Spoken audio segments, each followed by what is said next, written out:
Bonsoir à tous, heureux de vous retrouver pour un nouveau numéro de la loi des séries. Vous le savez maintenant, 2 fois par semaine, on se retrouve pour passer en revue l'actu des séries. Et cette fois-ci, cette semaine, avec Nora qui m'accompagne toujours évidemment. Coucou, Comment ça va? ça va au top. Ça va au top. On va parler d'écriture plus que jamais cette semaine parce que c'est à Mon la fois bonheur.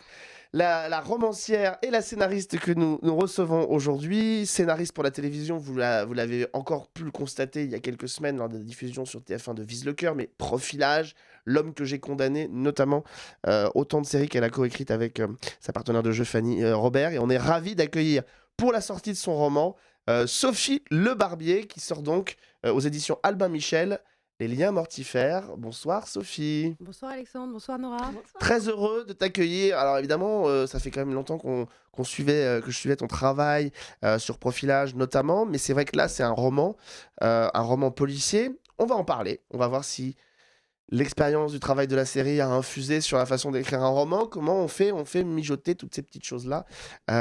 Tiens, première question. Avant de rentrer dans le vif du sujet, je vois le pitch de la série. C'est un Et, livre. et du livre. Oui, mais tu vas voir, il y a Non mais je sais. il y a un Mais je lapsus. sais. Nous avons donc une psychologue trentenaire et une flic, en tout cas un peu névrosée. Est-ce que c'est le pitch de Profilage s'il était vendu aujourd'hui en 2022 à la télévision? Ah, je pense pas. Non. Je pense peut-être, mais ce serait pas écrit par moi en tout cas, puisqu'on l'a déjà fait et ça a été une expérience merveilleuse. Et dans cette histoire-là, avec ces personnages-là, j'avais vraiment envie de les écrire et de les faire vivre sous forme de roman. Si je pose la question, c'est parce qu'évidemment, on a ce binôme qui arrive, mais là, c'est un binôme de femmes. Et je me dis que forcément, si en 2022, on avait proposé Profilage, peut-être qu'on aurait eu un binôme de femmes.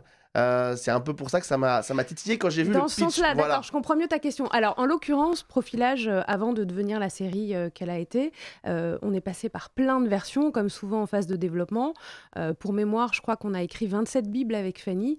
Et dans ces 27 versions de ce qu'aurait pu être la série, je pense qu'on a eu aussi l'option de femmes à De l'époque. femmes, ça a dû arriver forcément. Les liens mortifères, on va évidemment en reparler dans un instant. On va évidemment, puisqu'on est une émission sur les séries, aussi lier ça à l'écriture de séries. On voit beaucoup de romanciers, notamment de romans policiers, qui arrivent à la télévision, mais on se dit qu'en lisant leur roman, il y a une écriture télévisuelle, cinématographique. On va voir si, quand on est scénariste de télévision et qu'on arrive dans les romans, on écrit différemment que peut-être que d'autres romanciers. Ça va être un peu l'enjeu de cette émission. Mais auparavant, une autre série qui va arriver dans quelques jours sur TF1, c'est une série qui est écrite là aussi par un romancier, Jean-Christophe Granger, qui est à la manette pour I3P. Alors c'est une création originale, c'est pas une adaptation de ses romans.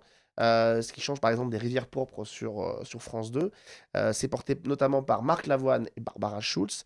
Et voici le petit teaser de cette série qui débarque donc jeudi prochain à 21h15. Est-ce que je ne te rien Rien à dire que je Absolument pas. Mais je suis de bonne humeur. Vous pouvez nous dire ce qui s'est passé cette nuit? J'ai tout dit aux flics, ils m'ont pas cru. Ici, c'est différent. Vous êtes flic, un psychiatre. Je peux ou vous faire hospitaliser d'office, ou alors vous mettre en garde à vue. Les flics, c'est des flics. Nous sommes des soignants. C'est pas la même approche, pas le même sentiment. Vous dirigez une infirmerie psychiatrique. Commencez pas à croire tout ce que vos patients vous racontent, vous allez pas vous en sortir. J'ai admis la passion ce matin qui m'inquiète. Il s'agit d'une enquête criminelle. Alors, vous me laissez faire mon travail. Ça vous empêche de faire votre travail, moi? Non, mais vous interférez! Et si j'ai du nouveau, je vous rappelle pas. Vous pourrez pas vous en empêcher de toute façon. Miaou. I3P, votre nouvelle série inédite, bientôt sur TF1. I3P, donc une série qui, en tout cas dans la grande partie de l'intrigue, ne met pas en avant un policier, même si effectivement il y a Barbara Schulz, mais met plutôt en une équipe de médecins qui dirige l'I3P, qui est un centre qui recueille les gens qui sont un petit peu en perdition, donc soit amnésiques, soit dans une situation psychologique un peu fragile, et qui est chargé de déterminer si ces gens-là doivent partir en institut psychiatrique et être soignés, ou si ils font semblant de quelque chose et dirigent vers le poste de police. Et en général, on part plutôt dans la première hypothèse, et l'équipe de l'I3P ne peut pas s'empêcher évidemment d'essayer de percer les secrets. On a par exemple dans le premier épisode que vous verrez jeudi soir, une réécriture de la Commedia dell'arte avec un gang de jeunes gens qui se déguisent façon Commedia dell'arte pour bastonner, voire même pire, plein de gens. Donc dans Paris, et c'est évidemment très original. La diffusion aussi est très originale, puisque TF1 a opté pour une diffusion un peu à la manière du Remplaçant, c'est-à-dire en double épisode événementiel, puisque la soirée est construite comme ça. Donc vous aurez les 2 premiers épisodes d'I3P maintenant, et puis la suite plus tard. I3P, donc, écrit par Jean-Christophe Granger avec Marc Lavoine et Barbara Schultz, notamment, entre autres, et puis des guests, Flore Bonaventura ou encore Tchéky Cario dans le double épisode final. Mais on revient donc à notre invitée, Sophie Le Barbier, Les Liens Mortifères. Le roman vient de sortir à la fin du mois de septembre chez Albin Michel. Et petit souvenir de comment on a découvert aussi le talent d'écriture de Sophie Le Barbier avec Fanny Robert. Vous venez de voir la petite compile des 2 génériques donc de saison 1, saison 2. En oubliant, j'avais oublié qu'il y avait eu Guillaume de Tonquédec qui était passé par la série. C'est le binôme original de Profilage avec Guillaume Cramoisan et Odile Villemain. Odile Villemain que vous découvrirez dans quelques mois, on l'espère, sur M6 dans L'homme de nos vies. Pour l'instant, pas annoncé. Profilage, évidemment, a relancé complètement la fiction policière de TF1. Pour moi, ça a été un peu celle qui a justement reposé les bases. Peut-être même beaucoup plus que l'ont fait RIS ou Section de Recherche, qui était dans un cadre beaucoup plus formel. Et évidemment, donc 10 saisons de Profilage, L'homme que j'ai condamné pour M6, Vise le cœur pour TF1. Est-ce que quand on décide de se lancer dans son premier roman, qui est aussi un roman policier, est-ce que l'écriture, elle est infusée par cette expérience télévisuelle, ou est-ce qu'on repart vers quelque chose de très différent? Elle est forcément infusée et très influencée par tout ce qu'on a écrit avec Fanny et nos autres co-auteurs sur un format télé, en fait. Parce qu'il y a 2 choses. Moi, je distingue la technique de l'écriture, qui est une chose, et puis l'univers des auteurs. Donc, en termes d'univers, évidemment, ce que j'ai écrit dans Les Liens Mortifères, ça parle de moi, de mes obsessions, de mes névroses, de mes angoisses, etc. De séries télé. Ouais, absolument. Et tout ça, c'était déjà très présent. C'était déjà très présent dans Profilage et puis dans Vise le cœur. Sur L'homme que j'ai condamné, c'est un petit peu différent parce qu'on est sur de la mini-série. On est sur de la mini-série. C'est un petit peu plus éloigné de Fanny et moi en termes d'obsession, on va dire. Mais oui, alors pour ce qui est de l'univers, oui, on va retrouver très clairement des références au fantastique, de la psychologie. L'ouverture d'ailleurs est très fantastique. Ouais, L'ouverture du absolument. roman, pour le coup, est très fantastique.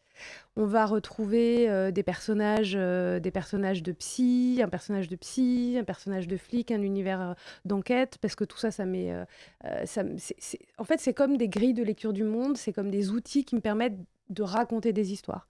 En fait, c'est un petit peu comme le principe de la plume de Dumbo l'éléphant. Peut-être que je pourrais écrire en fiction ou en roman des histoires sans ça, mais moi, j'ai l'impression que j'ai besoin de ces outils-là et de ces étés-là pour raconter des histoires. Après, l'autre aspect des choses, c'est l'écriture en tant que technique. Et là, j'avoue que si je suis passée au roman, c'est parce que après une quinzaine d'années d'écriture de scénario, j'avais accumulé quelques frustrations, notamment en termes d'intériorité des personnages, d'analyse. C'est des aspects de l'écriture qu'on ne peut absolument pas exploiter dans un scénario, puisqu'on écrit pour l'image. Un scénario, c'est une étape de travail, c'est pas une œuvre en soi. Et j'avais envie de creuser notamment l'intériorité des personnages. Est-ce qu'on vient chercher la liberté qu'on n'a pas forcément en télévision dans l'écriture d'un roman, en tant qu'auteur? Peut-être, moi j'ai eu la chance d'être très libre dans mon travail de scénariste. Alors c'est sans doute le cas pour beaucoup de scénaristes qui deviennent romanciers, ça je veux bien l'entendre. Avec Fanny, on a eu beaucoup de chance dans notre vie de scénariste jusqu'à maintenant. On a été très très libre dans ce qu'on a voulu écrire, dans ce qu'on a pu écrire, dans ce qu'on nous a laissé écrire. Et du coup, c'était moins une histoire de liberté qu'une histoire d'approfondir des aspects de l'écriture que j'avais pas pu approfondir jusqu'à présent. Nora? Et puis il y avait un petit côté challenge aussi. Évidemment. Nora, sur ce livre? Donc, comme on en parlait, moi qui aime les séries, je suis pas là pour rien, j'ai adoré parce que le livre, il est écrit en cliff, tu vois, j'ai fini le chapitre, je me suis dit ça c'est un cliff du vendredi, vivement le lundi, c'est écrit comme une série, avec dans l'univers beaucoup de références aux séries, de références contemporaines dans lesquelles tu te retrouves quand tu regardes une série aussi. Et du coup, moi, c'est pas un mix, cette influence sérielle dans l'écriture du roman, j'ai vraiment aimé. Pourtant, je suis une grande consommatrice de romans, c'est pas du tout c'est la première fois que... Mais en fait, c'est comme je disais, un page-turner, mais très différent. Enfin, t'étais vraiment comme quand tu regardes une série, sauf avec effectivement beaucoup plus d'intériorité de personnages et ton imagination. Donc c'est un peu le meilleur des deux mondes, tu vois, qui se rejoint. Est-ce qu'il a fallu réapprendre à écrire pour Réapprendre. du roman? Alors, en tout cas, je me suis découverte. C'est-à-dire que quand je me suis lancée dans cet exercice, qui au départ était un exercice, très honnêtement, j'avais aucune certitude d'arriver au bout. Donc, j'ai découvert. J'ai découvert la façon dont je rédigeais sous forme romanesque. Et je me suis posé la question de savoir si je pouvais maintenir de manière apparente dans un livre une structure de film ou de série. Et je suis allée me replonger aux sources, puisque parmi mes influences, les influences qui m'ont le plus marquée en roman policier, il y a notamment Elisabeth Georges. Et Elisabeth Georges écrit comme ça. Donc je me suis dit que si elle le faisait, je pouvais me permettre de le faire aussi. Et beaucoup de gens se diront, si Sophie le fait, nous aussi on peut le faire. J'espère. En tout cas, le lecteur, il a envie d'aller au bout. Toi, tu te demandais si t'allais aller jusqu'au bout, mais nous, on a envie d'aller au bout. Est-ce que le mélange des genres est plus possible en roman qu'il ne l'est à la télévision? Alors, j'ai été aidée dans l'écriture de ce premier roman, parce que j'ai participé à un atelier qui est organisé par Mille Sabor, qui est un atelier d'aide à l'écriture romanesque, qui est animé par Vincent Ravalec, le romancier. Et c'est un atelier qui est destiné aux scénaristes qui veulent écrire leur premier roman. Et une des principales choses que Vincent Ravalec nous disait, c'était: vous êtes Dieu, vous êtes des rois. En fait, dès que vous vous posez une question, il n'y a que vous qui avez la réponse, pour essayer de nous déshabituer du lien qu'on pouvait avoir en tant que scénariste avec un diffuseur. Alors, pour d'autres scénaristes avec un producteur, mais comme nous, avec Fanny, on était nos propres productrices, ça ne s'appliquait pas. Mais en l'occurrence, c'est vrai que, et c'est bien normal, on avait des comptes à rendre, entre guillemets, à un diffuseur. Et puis des contraintes de tournage que là ne se prêtent pas. Des contraintes de production, des contraintes de tournage, des contraintes de tous ordres, etc. Là, en roman, c'est vrai que ce n'est pas le cas. Et ça peut être un peu vertigineux. Si elle veut décider que son héroïne se fasse avaler par un arbre, elle peut décider. Par exemple. Je vois pas du tout de quoi tu Moi non parles. plus. Mais par exemple. Ouais. C'est l'ouverture du roman, vous verrez, c'est assez phénoménal. On pense évidemment à ces influences des sorcières de Salem aussi à ce moment-là, qui sont évidemment très intéressantes. Nora parlait tout à l'heure des cliffs, sur la façon dont c'est construit. Si on devait faire le parallèle avec une fiction télé, même Profilage, quand on repense à l'écriture de Profilage, elle a été structurée en actes. Ouais. Un peu comme les Américains le font par rapport aux pauses publicitaires. Nous, c'est pas le cas, mais on est structuré en actes. Les chapitres du roman, ce seraient les actes d'un épisode, ou est-ce que les chapitres seraient la fin d'un premier épisode et il y aurait X épisodes dans la structure de l'histoire? Les séquences. Est-ce qu'on le pense comme ça ou pas? Est-ce qu'on le pense C'est des séquences, oui. Je pense que je pense que ce qui s'apparente aux chapitres, ce serait des séquences, et ce qui s'apparente aux parties, ce serait les actes. C'est ça. Voilà. C'est exactement ça. On est d'accord, mais c'est vrai que on essaie toujours de faire la comparaison entre l'écriture d'un roman et celle d'une série télévisée. C'est vrai qu'il y a des parallèles, il y a des fenêtres qui sont assez manifestes. On citait tout à l'heure I3P avec Jean-Christophe Granger. On a des gens comme ça. Il y a plein d'autres romanciers qui arrivent. On pense à Franck Tilliez qui arrive à la télévision. On pense Olivier Norek qui a signé Les Invisibles avec Guillaume Cramoisan, Tout le monde ment. Je ne sais plus comment s'appelle cet auteur français aussi, qui fait beaucoup d'écriture, qui a écrit cette série qui a été diffusée sur TF1 avec le docteur Mamour. Enfin bon, voilà. Joël Dicker. Joël Dicker, voilà. Et Joël Dicker, lui, il a une écriture, je trouve, très cinématographique. C'est ça. On a Guillaume Musso qui arrive sur France Télévisions. Cette espèce de... alors, c'est pas une compétition, mais cette volonté d'aller chercher comme ça des romanciers illustres pour écrire des séries télé et les romanciers de séries télé qui maintenant viennent, les romanciers de séries télé, les auteurs de séries télé qui viennent maintenant à l'écriture. Est-ce que voilà, c'est une émulation, c'est une compétition, c'est un challenge entre vous? Comment on le perçoit quand on est scénariste de voir arriver des noms comme ça pour la télévision? Alors, c'est un petit peu particulier en ce qui me concerne. Déjà, je ne peux pas parler ni pour les scénaristes, parce qu'au moment où toutes ces séries arrivent, écrites ou initiées par des romanciers, moi, j'ai pris un petit pas de recul par rapport au scénario. Et puis, je ne peux pas non plus parler pour les romanciers, parce que je ne prétends pas faire partie de la team, vu que juste, j'arrive, je débarque. Donc, on en a un, là, attends. Il est là. Oui. Il est là, c'est le premier, c'est certainement pas le dernier. Est-ce que alors, pour transformer ma question, Est-ce que moi, je peux pas m'empêcher de penser que quand Joël Dicker a écrit, il a en tête une adaptation derrière. C'est tellement écrit comme un scénario plus que comme un roman que je peux pas m'en empêcher. Est-ce que quand on a écrit Les Liens mortifères, on pense à une adaptation directe avec des images qui arrivent? Non, mais potentiellement, ou est-ce que vraiment on a voulu avoir affaire à un nouveau type d'écriture pour J'ai envie de dire les deux, mon mon commandant? commandant. Voilà. C'est-à-dire qu'il y avait vraiment cette ambition, ce challenge d'arriver à aboutir un roman qui soit vraiment un roman, enfin qui soit pas qui soit pas un scénar, qui soit vraiment un roman et qui puisse se lire tel quel. Et après, en ayant conscience que forcément, vu les 15 années qui s'étaient écoulées, oui, forcément, en ayant une conscience que c'était assez cinématographique, entre guillemets, en tout cas visuel, et susceptible de donner lieu à une adaptation, oui, le cas échéant. À l'heure où peut-être les gens vont nous regarder, c'est-à-dire hier soir, avait lieu le dernier épisode de Syndrome E qui mettait en avant les deux héros initiés par Franck Tillier dans ses romans, avec évidemment l'idée de les retrouver. Est-ce que dans d'autres romans, tu penses continuer les histoires des personnages initiés dans le livre ou Comme une pas? saga. Ah ouais, mais très, très clairement, très sincèrement, oui. Enfin, Ouais. je l'ai conçu comme ça. Encore une fois, moi, il y a des grandes lignées de romanciers qui écrivent des romans avec des héros récurrents. Donc Elise Peters avec son héros moine au XIIIe siècle, frère Cadfael. Cadfael, en passant par Camilla Legberg avec Erika Falk, encore une fois Elisabeth George avec Linley Havers. Moi, j'ai Agatha le Christie, hein. rêve de m'inscrire dans cette filiation-là. En tout cas, c'est mon ambition. Pour ça, il faut que ce premier roman plaise.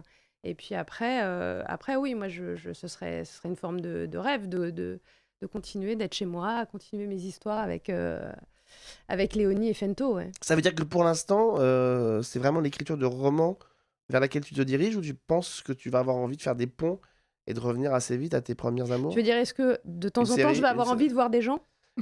Alors déjà, pour ta vie sociale, mais surtout d'avoir envie d'écrire une série, d'alterner entre série et roman.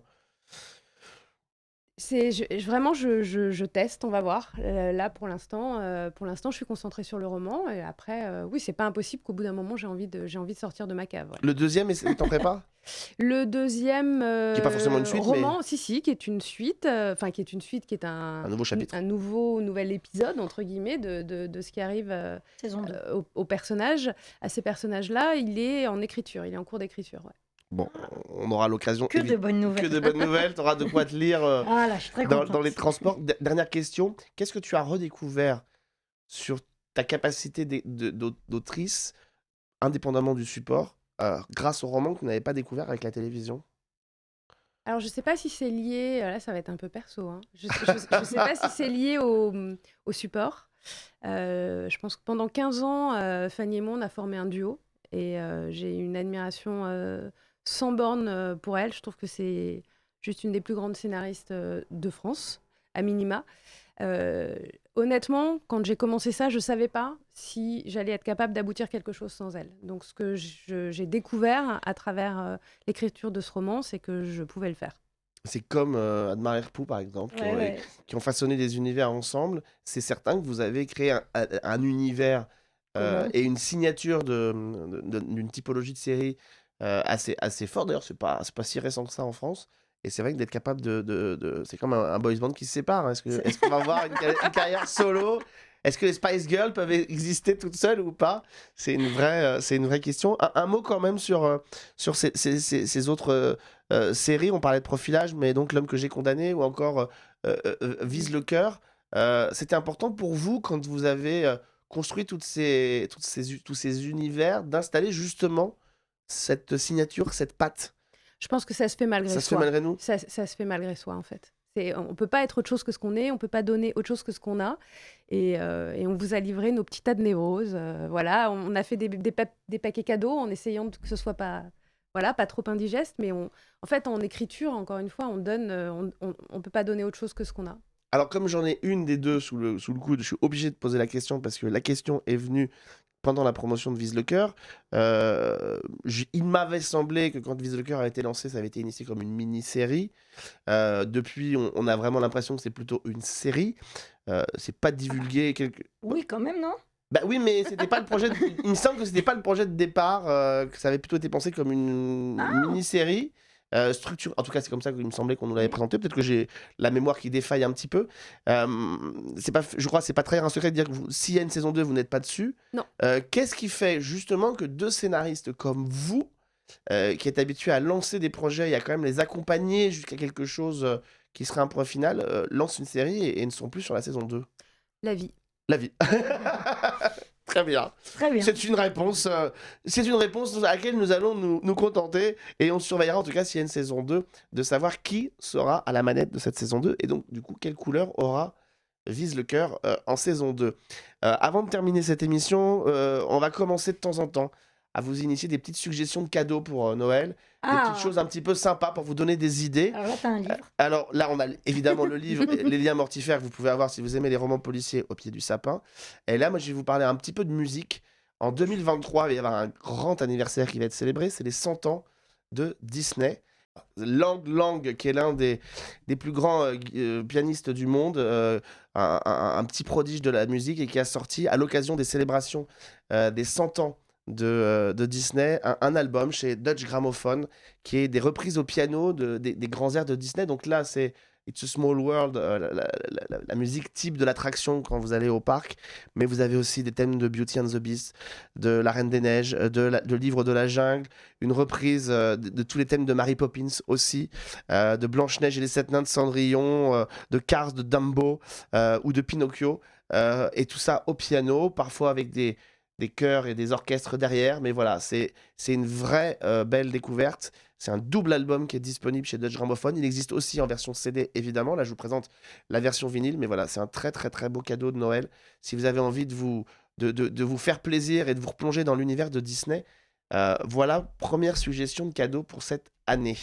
On termine comme chaque fois Avec le jeu. par un petit jeu. Alors là, c'est pas vraiment un jeu parce que vous allez tout de suite l'identifier. On était avec notre invitée Sophie Le Barbier pour parler de fiction et d'univers policier. Je vais vous montrer une photo d'ailleurs qui est liée à Disney, mais quelque part. Mais voilà, vous allez l'identifier tout de suite. On voit la photo. Pourquoi on en a parlé? Évidemment. Arabesque. Arabesque.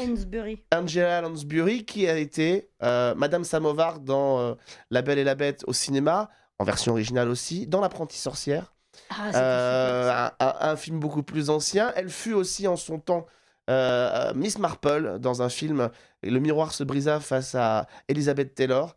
Miss Marple, a priori un personnage qu'elle va retrouver quelques temps plus tard, puisqu'elle va incarner Jessica Fletcher dans Murder, She Wrote, plus connue en France sous le nom de Arabesque, où elle joue une ancienne prof d'université qui se reconvertit dans l'écriture de romans policiers et qui va aider la police au détour d'enquête pendant 12 saisons, et plus de 250 épisodes.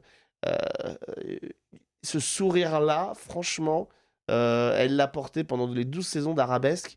Et c'est une femme vraiment... Enfin, moi, j'aimais beaucoup cette femme et cette incarnation. Et je trouve que tout est dit dans ce sourire-là. Ça a fait partie des séries que tu as regardées étant plus jeune, Arabesque.